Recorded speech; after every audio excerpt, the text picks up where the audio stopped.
Nifty ফিফটির একটা stock Adani ports. Adani পোর্টসের হচ্ছে quarter ফোরের রেজাল্ট আউট হয়ে গেছে। কোয়ার্টার ফোরের রেজাল্টের পারফরমেন্স কী টাইপের দিয়েছে আদানি পোর্টস, সেটাকে নিয়ে আমরা অ্যানালিসিস করব।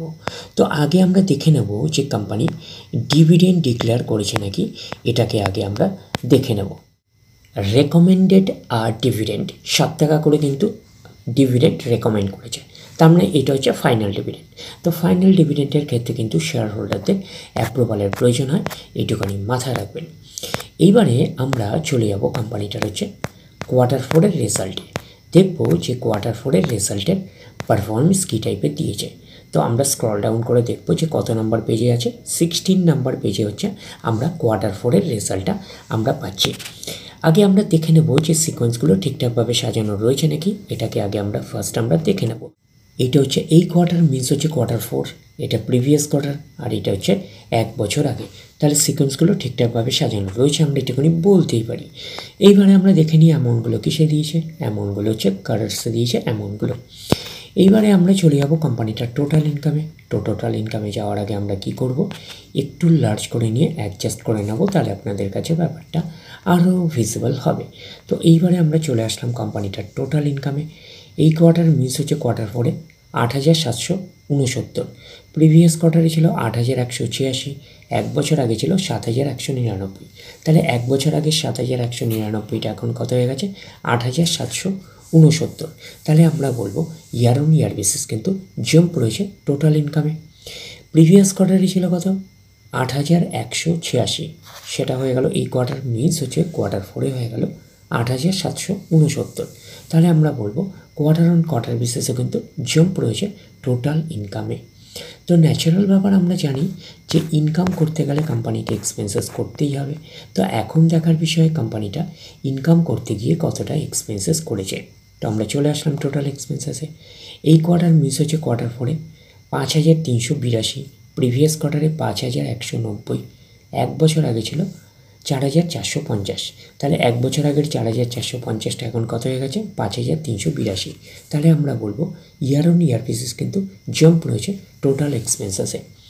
প্রিভিয়াস কোয়ার্টারে ছিল কত 5,190, সেটা হয়ে গেল এই কোয়ার্টার মিনস হচ্ছে কোয়ার্টার ফোরে হয়ে গেল 5,382। তাহলে আমরা বলবো কোয়ার্টার অন কোয়ার্টার বেসিসে কিন্তু জাম্প রয়েছে টোটাল এক্সপেন্সেসে। এইবারে আমরা বের করব কি, এইবারে আমরা বের করবো হচ্ছে অপারেটিং প্রফিট। কী করে বের করবো অপারেটিং প্রফিট, টোটাল ইনকাম থেকে টোটাল এক্সপেন্সেস আমরা বাদ দেবো। বাদ দিলে যেটা পড়ে থাকবে সেটা হচ্ছে অপারেটিং প্রফিট। টোটাল ইনকাম পেয়ে গেছি, টোটাল এক্সপেন্সেস পেয়ে গেছি, টোটাল ইনকাম থেকে টোটাল এক্সপেন্সেস বাদ দিলে পড়ে থাকছে অপারেটিং প্রফিট। অর্থাৎ আপনারা বলতে পারেন profit before share of profit from joint venture exceptional items and tax, এটাকেই আমরা অপারেটিং প্রফিট বলতে পারি। তাহলে কী পাচ্ছি, এই কোয়ার্টার মিস হয়েছে কোয়ার্টার ফোরে 3,387, প্রিভিয়াস কোয়ার্টারে ছিল 2,996, 1 বছর আগে ছিল 2,749। তাহলে 1 বছর আগের 2,749টা এখন কত হয়ে গেছে 3,387। তাহলে আমরা বলবো ইয়ার অন ইয়ার বেসিস কিন্তু জাম্প রয়েছে অপারেটিং প্রফিটে। প্রিভিয়াস কোয়ার্টারে ছিল কত 2,996, সেটা হয়ে গেল এই কোয়ার্টার মিনস হচ্ছে কোয়ার্টার ফোরে হয়ে গেল 3,387। তাহলে আমরা বলবো কোয়ার্টার অন কোয়ার্টার বেসিসে কিন্তু জাম্প রয়েছে অপারেটিং প্রফিটে। তো অপারেটিং প্রফিটটাই নিশ্চয়ই কোম্পানির মেন প্রফিট নয়। তারপরে বিভিন্ন অ্যাডজাস্টমেন্ট থাকলে সেগুলো প্লাস মাইনাস হবে। গভর্নমেন্টকে ট্যাক্স পে করতে হবে, গভর্নমেন্টকে ট্যাক্স পে করার পরে কোম্পানির কাছে যেটা পড়ে থাকবে সেটা কোম্পানির ফাইনাল প্রফিট বা নেট প্রফিট হিসাবে আমরা কনসিডার করতেই পারি। তো পাচ্ছি profit for the period or the year, এটাকে নেট প্রফিট বলতে পারি, এটাকে আমরা ফাইনাল প্রফিট বলতে পারি। এই কোয়ার্টার মিস হচ্ছে কোয়ার্টার ফোরে 3,023, প্রিভিয়াস কোয়ার্টারে ছিল 2,518, 1 বছর আগে ছিল 2,014। তাহলে 1 বছর আগে 2,014টা এখন কত হয়ে গেছে 3,023। তাহলে আমরা বলবো ইয়ার অন ইয়ার বেসিস কিন্তু জাম্প রয়েছে নেট প্রফিটে। প্রিভিয়াস কোয়ার্টারে ছিল কত 2,518, সেটা হয়ে গেল এই কোয়ার্টার মিনস হচ্ছে কোয়ার্টার ফোরে হয়ে গেল 3,023। তাহলে আমরা বলবো কোয়ার্টার অন কোয়ার্টার বেসিসে কিন্তু জাম্প রয়েছে নেট প্রফিটে। এখানে আপনারা একটা আইটেমস দেখতে পারবেন যে কী আছে, সেটা হচ্ছে এক্সেপশনাল আইটেমস। তো এক্সেপশনাল আইটেম কিন্তু ওয়ান টাইমই হয়, একবারই হয়, এটুখানি কিন্তু মাথায় রাখবেন। তার মানে হচ্ছে এই কোয়ার্টারে ছিল -24 মানে ব্র্যাকেটে আছে, প্রিভিয়াস কোয়ার্টারে ছিল -27 ব্র্যাকেটে রয়েছে, এক বছর আগে ছিল -373। তো এক্সেপশনাল আইটেমের অ্যামাউন্ট কিন্তু নেট প্রফিটের মধ্যে কিন্তু অ্যাডজাস্ট হয়ে থাকে, এইটুখানি মাথায় রাখবেন।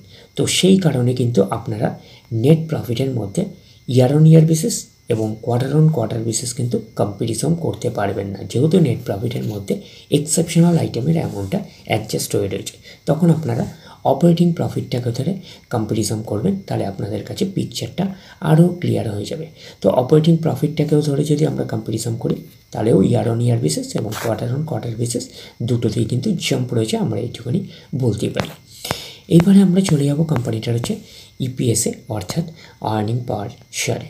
তো আমরা চলে আসলাম কোম্পানিটার ইপিএসে অর্থাৎ আর্নিং পার শেয়ারে।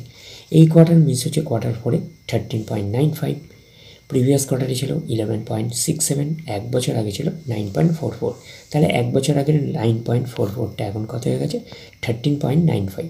তাহলে আমরা বলবো ইয়ার অন ইয়ার বেসিস কিন্তু জাম্প রয়েছে ইপিএসে অর্থাৎ আর্নিং পার শেয়ারে। প্রিভিয়াস কোয়ার্টারে ছিল কত 11.67, সেটা হয়ে গেল এই কোয়ার্টার, মিনস হচ্ছে কোয়ার্টার 4-এ হয়ে গেল 13.95। তাহলে আমরা বলবো কোয়ার্টার অন কোয়ার্টার বেসিসে কিন্তু জাম্প রয়েছে ইপিএসে অর্থাৎ আর্নিং পার শেয়ারে। তো ন্যাচারাল ব্যাপার আমরা জানি যে নেট প্রফিটের রিফ্লেকশনটা ইপিএসে পাই, তো নেট প্রফিটের রিফ্লেকশনটা আমরা ইপিএসে পেয়েছি। তো ওভারঅল কনক্লুশন হিসাবে নেট প্রফিটে কী পেয়েছিলাম, ইয়ার অন ইয়ার বেসিস এবং কোয়ার্টার অন কোয়ার্টার বেসিস দুটোতেই কিন্তু জাম্প রয়েছে। যেহেতু নেট প্রফিটের মধ্যে এক্সেপশনাল আইটেমের অ্যামাউন্টটা অ্যাডজাস্ট হয়ে রয়েছে, তো সেই কারণে হচ্ছে আমরা অপারেটিং প্রফিটটাকে ধরে বেশি কনসিডার করব। তো অপারেটিং প্রফিটটাকে ধরেও যদি আমরা করি, তাহলেও কিন্তু ইয়ার অন ইয়ার বেসিস এবং কোয়ার্টার অন কোয়ার্টার বেসিস দুটোতেই কিন্তু আমরা জাম্প পাচ্ছি, এটুকুনি বলতে পারি। তো ওভারঅল কনক্লুশন হিসাবে বলতে পারি আদানি পোর্টসের হচ্ছে কোয়ার্টার 4-এর রেজাল্ট আমরা বলতে পারি আউটস্ট্যান্ডিং টাইপের পারফরমেন্স করেছে, আমরা কিন্তু এইটুকুনি বলতেই পারি। তাহলে ওভারঅল ভিউটা আপনাদের কাছে ক্লিয়ার। তাহলে এই অবধি, নেক্সট ভিডিওতে আবার আপনাদের সাথে আমার দেখা হচ্ছে। ধন্যবাদ।